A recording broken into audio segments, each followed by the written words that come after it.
देखिए प्यारे विद्यार्थियों, आप भी टॉपर बन सकते हैं। छोटी छोटी बातों को अभी से पढ़ना शुरू कर दो, याद करना शुरू कर दो। जैसे आपका ये पाठ है आम्ल, क्षार और लवण, तो आपको इनकी परिभाषाएं याद होनी चाहिए। मैं आपको थोड़ी सी मोटी मोटी बातें बताता हूँ, इनको ध्यान से पढ़ना। अम्ल वे पदार्थ होते हैं जो जलीय विलयन में हाइड्रोजन आयन प्रदान करते हैं, यानी H+। ये स्वाद में खट्टे होते हैं और ये नीले लिटमस पेपर को लाल कर देते हैं। इनका pH मान 7 से कम होता है। लिटमस एक सूचक होता है जो लाइकेन पौधे से प्राप्त होता है। जैसे अम्लों के कुछ उदाहरण हैं HCl हाइड्रोक्लोरिक अम्ल, जो आपके पेट में पाया जाता है, भोजन को सड़ने से बचाता है।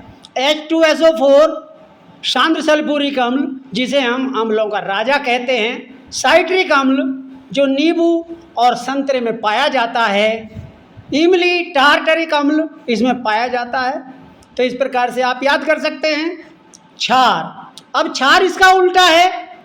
क्षार वे पदार्थ हैं जो जलीय विलयन में हाइड्रोक्साइड OH ऋणात्मक आयन प्रदान करते हैं। इनका स्वाद कड़वा होता है। ये छूने पर साबुन जैसे चिकने महसूस होते हैं। ये लाल लिटमस पेपर को नीला कर देते हैं और इनका pH मान 7 से अधिक होता है। अब क्षारक किसको कहते हैं? जो क्षार पानी में घुलनशील होते हैं उन्हें क्षारक कहते हैं। जैसे सोडियम हाइड्रोक्साइड NaOH, इसका उपयोग साबुन बनाने में किया जाता है। CaOH का H2 चूने का पानी। लवण, देखिए इसमें दो बात बन जाते हैं। जब अम्ल और क्षार आपस में क्रिया करते हैं तो वे एक दूसरे के प्रभाव को नष्ट कर देते हैं। इस प्रक्रिया को हम उदासीनीकरण कहते हैं, जिसमें लवण और जल बनता है। जैसे HCl plus NaOH equal to NaOH plus HCl plus NaOH equal to NaCl plus H2O। तो इस प्रकार से ये लवण का pH मान जो होता है वो 7 होता है। जैसे NaCl, इसको हम साधारण नमक बोलते हैं, सोडियम क्लोराइड को, जिसे हम खाते हैं। कॉपर सल्फेट CuSO4, इसे हम नीला तोता भी कहते हैं। किसी पदार्थ की प्रकृति अम्लीय है अथवा क्षारीय, यह पता लगाने के लिए सूचकों का प्रयोग किया जाता है। इन सूचक कहते हैं। सूचक दो प्रकार के होते हैं। एक तो होते हैं प्राकृतिक सूचक जो प्रकृति से प्राप्त होते हैं, जैसे लिटमस जो लाइकेन पौधे से प्राप्त होता है, हल्दी, गुड़हल की पंखुड़ियाँ आदि।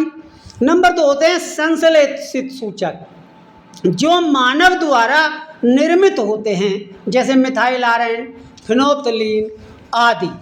इस प्रकार से आप ये मोटी मोटी बातें याद करके अपना डंका बजा सकते हैं। जैसे कोई पूछ सकता है कि भाई बेकिंग सोडा का क्या उपयोग है, तो सीधा सा है, आपकी मम्मी पापा भी बता देंगे। इसका उपयोग रसोई घर में खस्ता पकोड़े बनाने और केक ब्रेड को फुलाने के रूप में किया जाता है, पाउडर के रूप में।